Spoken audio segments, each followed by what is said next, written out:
It is so easy to get lost in a sea of ideas and glittery possibilities, but true creativity shines when we take the time to refine our focus and bring a single thought from an idea to a finished product.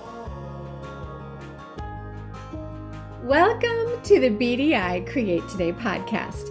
This is a podcast where we uncover and discover the who, what, where, when, why, and how you can be creative or have more creativity. And together we'll explore the extraordinary impact creativity can have in your life, in heart, mind, body, and soul. And if we haven't met yet, I'm Beth Buffington, a licensed artist, digital illustration instructor, and a creative coach living just outside of the Windy City, Chicago. But mostly, I'm someone who is curious about how creativity can weave its way into nearly everything in our lives. Each week, we are going to look at one or more of the sparkly facets that make up the ever-changing kaleidoscope that is creativity. My friend, before we start this next episode of Create Today with Beth Buffington, I wanted to take a moment to check in and see how your greeting card challenge art is going. Now, remember, at the end of this month, I am going to be releasing my greeting card printing workshop, where you can learn how to take your beautiful art and get it printed online so you can get some professional looking cards that you can send, share, or sell. To make sure that you get your invite to the workshop, make sure you're on my email list. Easy to do. Just go to www.bdi-create.today and you can hop on my email list and you'll be certain to get an invite to the workshop. So have fun with your art, my friend. And with no more further ado, let's get started with this episode of Create Today with Beth Buffington.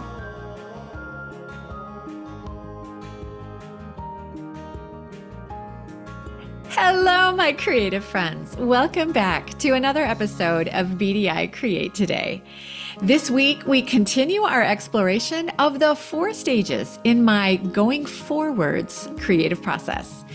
In this 4-part series, we've been walking through the 4 words: revive, realize, refine, and release, that, when applied to your creativity, will provide a simple process of keeping your creativity healthy and sparked with inspiration. Now, our first word, revive, we discuss the importance of rejuvenating creative energy without giving yourself time to be rested, especially between large creative projects.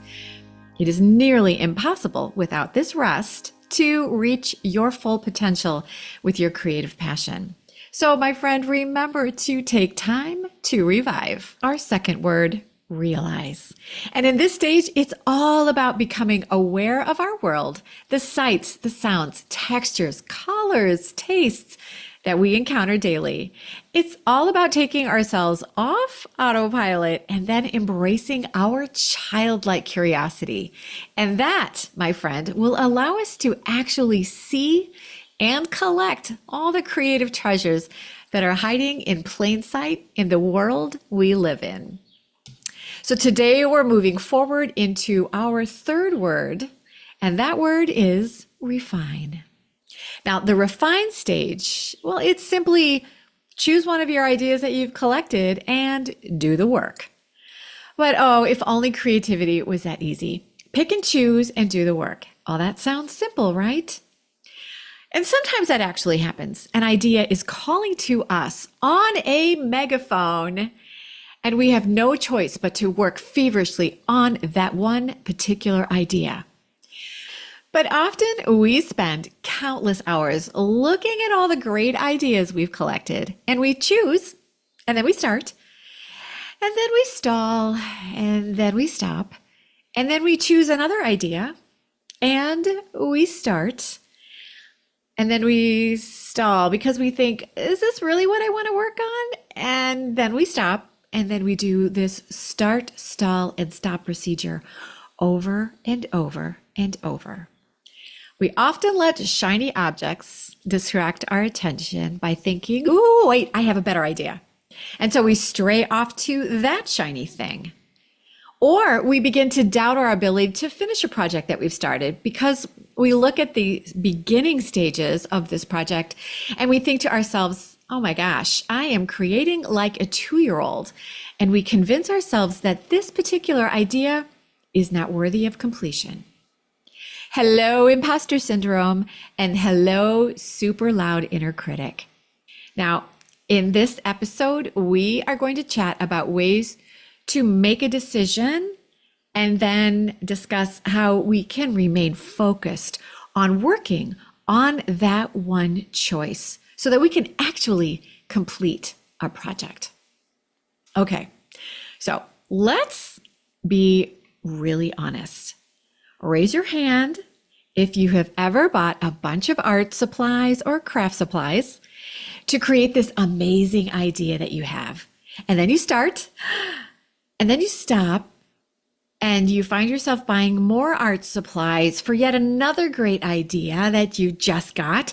And then you start on that idea, and then you stop, and oh my gosh, you are now buying more art supplies again, and whoosh, you are in a swirl of start and stop and start and stop.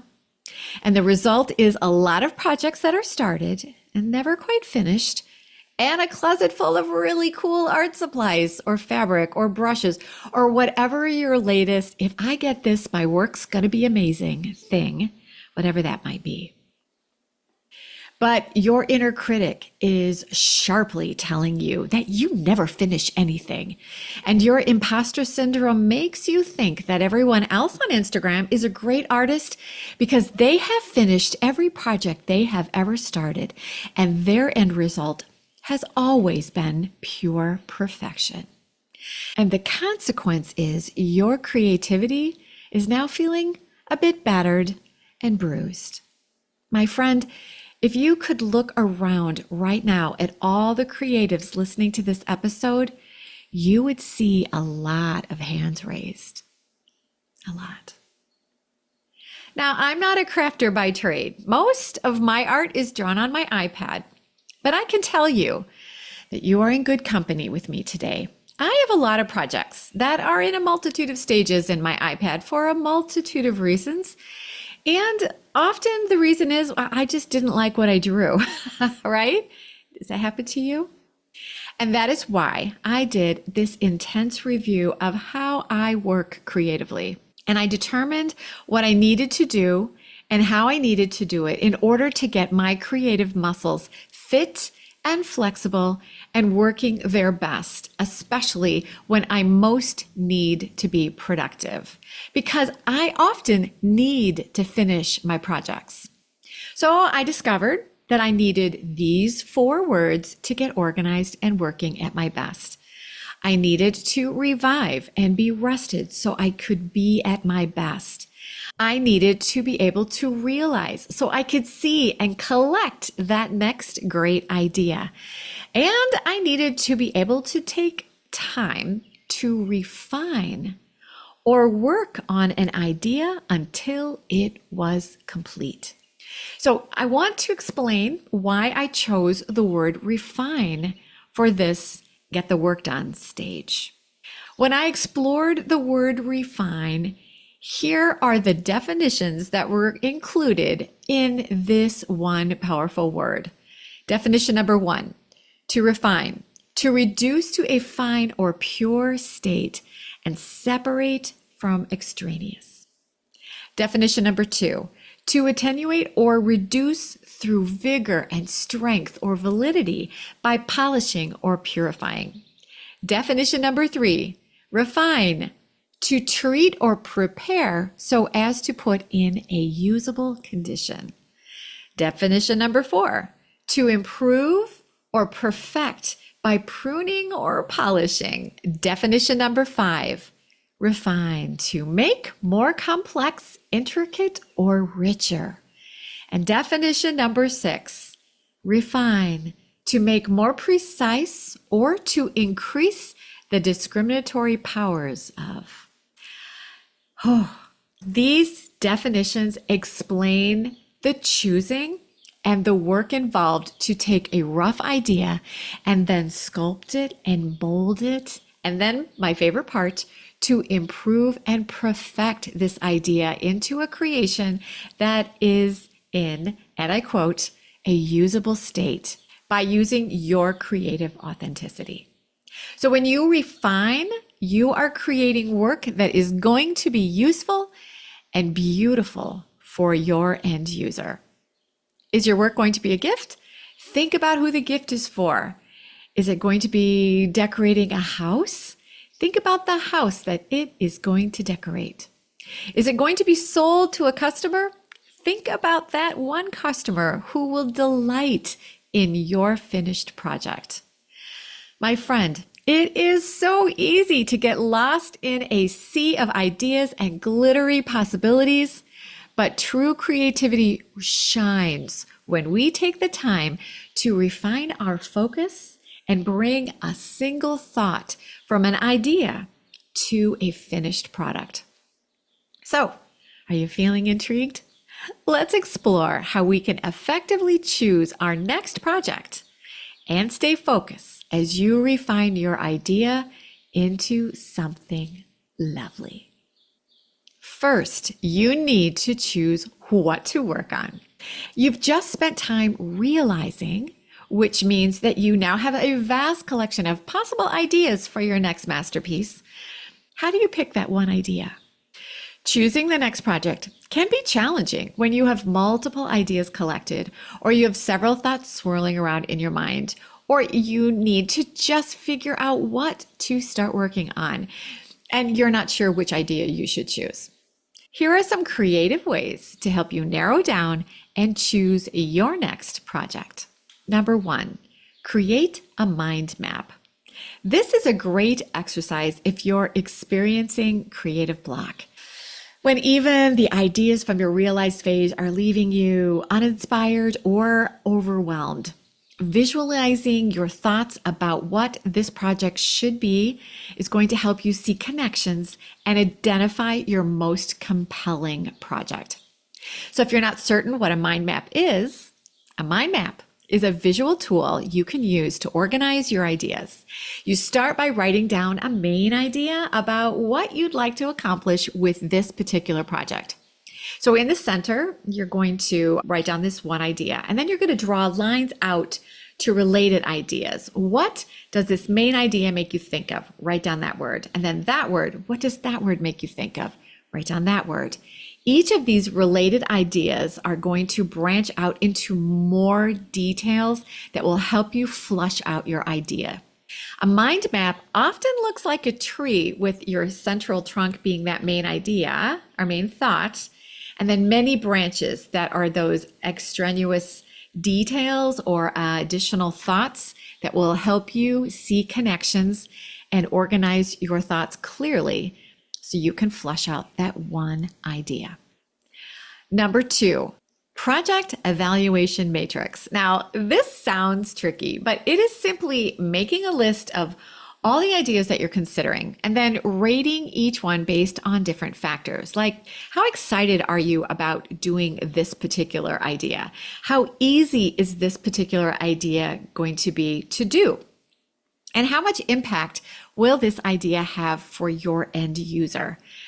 Then take a look at the scores and you will be able to see which project is going to be the best choice to focus on. It's kind of like a scorecard that will help you pick the winner. Number 3, a gut check. This one is kind of fun to do. It's a little bit of a game. Get a dice or a pair of dice and then write down your ideas, 1 through however many ideas you have. So make sure you have a dice that can add up to that number. And then you're going to roll your dice. So if you get number 2, look on your list. What was number 2? And then that's your idea. Sometimes the best choice can be chosen for you. If you just don't know what to do, this will just help you pick. And sometimes your intuition is going to let you know which is your choice. Because when the dice lands on a project number and your gut says, yeah, I really don't want to do that one, then roll again and see where it lands next. This can sometimes be a great way to realize which project truly is going to ignite your creative passion. Number 4 is audience feedback. This is a great idea if you've got a few ideas that seem equal in passion for you. Share your thoughts with trusted friends or your end use audience. Their feedback is going to provide valuable insights and will help you choose a project that will be most beneficial for what you want this project to do as an end result. And often knowing that someone is truly interested in the creativity that you're producing makes focusing easier because you have an interested customer waiting for your finished project. Number 5 is future visioning. So this is where you're going to imagine each of those projects you might have as an idea, and you're going to just imagine each of these projects completed. And you want to visualize the impact this end result is going to have. So which project idea has the most meaningful or exciting end result? Again, this is thinking about your end user. Is it a gift? Are you going to sell to a customer? Think about the purpose this project needs to have or needs to be developed for, and then concentrate on which idea will have the best solution. So once you have used one of these ideas to help you choose an idea, and you've chosen your project, the next step in the refine stage is to focus on working on this idea, and then do the work without distractions. That sounds easy, right? This is when you need to give yourself permission and reserve the time to actually get the work done. Creativity, my friend, includes a lot of sweat equity, does it not? Yes, it does. So you need to give yourself time to enjoy getting a little sweaty with your creative passion.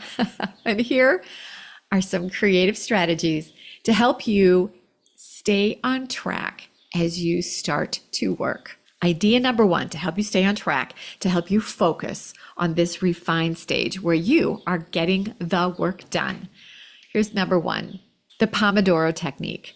You might have heard this as a technique for exercising, where you're exercising in bursts of energy intervals. Well, you can do this with your creativity as well. You're going to work in focused intervals, maybe about 25 minutes, and then follow that with a short break. So you can work really hard and then take a break, walk around a little bit, get something to drink, and then come back and work again for 25 minutes and then take a break. This kind of focused interval is going to help enhance your concentration and prevent burnout. Number 2, a distraction journal. Here, this is a great idea. If you're someone who works and you're interrupted by your brain being really busy thinking and worrying about other things maybe you should be doing and you don't want to forget, keep a notebook nearby and just jot down those distracting thoughts or tasks that pop up in your head. And then tell yourself, okay, I'm going to make a list of things I need to do when I am done working. This helps you address these distractions. So you take them as important, but you also say, I'm going to do this later. Let's put a pin in this, write it down. We'll look at it in a little bit. This helps you address these distractions later without interrupting your workflow now. Number 3, noise canceling headphones. If the world around you is distracting, pop on some headphones to block out that distraction and have some background noise that will allow you to create in a focused work environment. That might be white noise. It might be a certain type of music. Find what works best for you. Number 4, digital detox. Limit your use of social media and other digital distractions during your work sessions. So put down your phone, my friend, and move it away, far away from where you are working, and turn away from access to social media while you're working. That way, when you catch your creative flow, you won't lose your mojo by a digital distraction. And number 5, set clear goals. So break your project into smaller, manageable, tasty snack bites that aren't overwhelming. So set a specific goal for each of these little snacks that will eventually lead you from the beginning to the end of a project. That might be something you're going to want to do at the beginning of your project, so you kind of know how you're going to break it apart. And that way you'll be organized to start and end the completion of our project. This provides a clear roadmap and helps maintain your focus. So now you've found some creative ways to help you stay on track and stay focused. Let's discuss some ways that your environment plays a crucial role in maintaining your focus. This is where you're going to want to think about where you are working and how you feel while you are in this space. So you're going to work on your environment. And here are some creative ways you can set up a distraction-free studio or space where you are working. First, organize your workspace. Before you begin to work, make certain that you have all your tools and supplies. You don't want to lose important work time searching for that certain paintbrush or realizing to your dismay that your glue is dried up. So get prepared before you begin to work, and that will ensure your time to work is productive. Number 2, inspiring decor. Surround yourself with items that inspire you to work, such as artwork or plants or motivational quotes. Maybe light a candle that invigorates your inspiration, or you're going to play music that is inspiring for your creativity. Make this a space where you feel privileged to work and you will enjoy creating, and you're not going to feel chained or imprisoned in a space that makes you feel uninspired. Number 3, dedicated space for a studio. So if possible, create a dedicated room or a separate space. This is going to help you mentally prepare for the work at hand, because when you're in this room or this space, this is where you're creative. Your brain is going to go, oh, we're in here, we are going to get busy with being creative. And then let your family know that when you are in your studio or in this space, you are working and you should not be disturbed. Number 4, ambient lighting. Use lighting that enhances your focus. Natural light is really ideal, but you can also have adjustable lamps that have warm or cool tones that help you relax and feel like you're in the mood to create, to focus, to get work done. Now, each week, as we've talked about the words that are part of our going FourWords creative process, we've talked about how you can actually find time in your busy schedule to accomplish this particular word in the FourWords process. So this week is no different. So finding and reserving time to actually do and complete your creative work can be challenging, especially with a busy schedule. So my friend, here are some creative solutions to help you carve out time to get creative and refine your ideas. Number 1, early morning or late night. So consider, are you an early bird or a night owl? Think about when you are most productive and also determine time when there are fewer distractions or interruptions.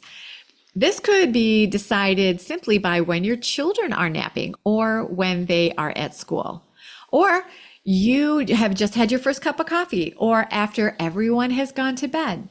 So consider when you are at your best and or when you just have some quiet time when you can work. And once you know when you're going to be working, time blocking is important. Dedicate specific blocks of time in your calendar for your creative work, and then treat these blocks as non-negotiable appointments that you must meet. Number 3, micro sessions. If working long periods of time aren't feasible, break your work into shorter, focused sessions throughout the day. And again, block that time. So this time is non-negotiable, even if it's only a few minutes at a time. Number 4, productivity rituals. Develop rituals that are going to signal the start of your creative work, such as a specific type of music, a cup of tea that you make, a candle that you light, or a quick meditation that you work through before you begin to work. When you make creativity part of a routine, it often helps your brain to realize it is time to focus and refine, and you will work smarter and not harder. Number 5, an accountability partner. Partner with someone who can hold you accountable for dedicating time to your creative work. And then regular check-ins with this person can help you stay committed. Now, the refine stage is all about doing the work. And in order to be productive while you're working, because if you're creative who needs to have an end result, like you have to meet a deadline, you need to be productive while you work. So first you want to start making strides by choosing what you're going to do. So you're going to pick a project and then dedicate your creative energy by focusing on this idea and then guiding it through to completion. Oh, my friend, it can be so tempting to start multiple projects. But the true magic happens when you have focus on a main idea and develop it fully. The thrill of finishing a project that is ready for use, that is a fine feeling. Completing a project not only brings a sense of accomplishment, but it also paves the way for that next idea and new opportunities. By refining your focus and dedicating yourself to work on this chosen idea, you create a solid foundation for continuous creative growth. And you become productive and a prolific creative. And that will quiet your inner critic and make you feel confident about your creativity. Take that, imposter syndrome. Your creativity will flourish at even a higher level when you finish more projects. And then from there, you will continue to build onto your creative strength with your next project because you have learned valuable lessons from your past creations. When you're aware that you're in the refine stage and you allow yourself time and permission to get the work done, you build creative muscle and you build confidence in the authenticity of your creative voice. And when you can focus on your work and move your project from a great idea to a finished work, you will quiet your inner critic and you will be able to better ignore imposter syndrome because you are being creative and you have results to show for the dedication you have to your craft. Thank you so much for joining me on this exploration of the refine stage in the Going FourWords creative process. If you found this episode helpful, please share it with your creative friends and family. And remember to toggle on that subscribe or follow feature so it will be easy to join me for our next episode as we dive into the fourth word in our Going FourWords creative process. And that word is release. So, my friend, it's time. Choose and then refine one of your amazing ideas. Be kind to yourself. Give yourself permission to create in a beautiful space. And then enjoy a little creative sweat equity and be amazed with the results you receive when you refine an idea. Have fun. Celebrate your results. And no matter what, stay creative, my friend. And now let's take a second to hear a word from our sponsor. And that would be me. When the world feels like a lot, community is a place you need to find. Let me tell you how BDI Create Today is here to provide that extra help and encourage you with your creativity through community. Sometimes creating feels a bit lonely when you are doing it all by yourself. But my friend, one of the best ways to stay inspired and to keep your creativity thriving is to be part of a creative community. It helps you stay accountable to get more done. And it's also going to bring new ideas to the table about creative inspiration and techniques and tips that you never thought to try. And this is why I created the Create Today membership. BDI Create Today, it is a safe place where creatives can come to meet and mingle with like-minded creatives, to find cheerleaders who are going to support and respect you and your creativity.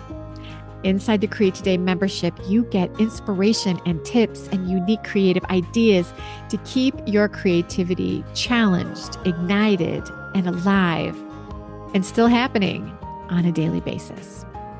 So if you're looking for a way to stay creatively energized and break free from the stress spiral of today's world, Create Today is a safe space to land and to grow your creativity. To learn more about the treasures that BDI Create Today has ready to share with you right now, visit www.bdi-create.today and you can become part of this wonderful community that supports the many benefits that creativity provides us today and every day. Because, my friend, it is when we gather together in community that we find ways to cope, we find answers to problems, and we find safety in our numbers. And we discover that we are in this together. But most importantly, you're going to realize the power creativity has to bring goodness in your life, in heart, mind, body, and soul.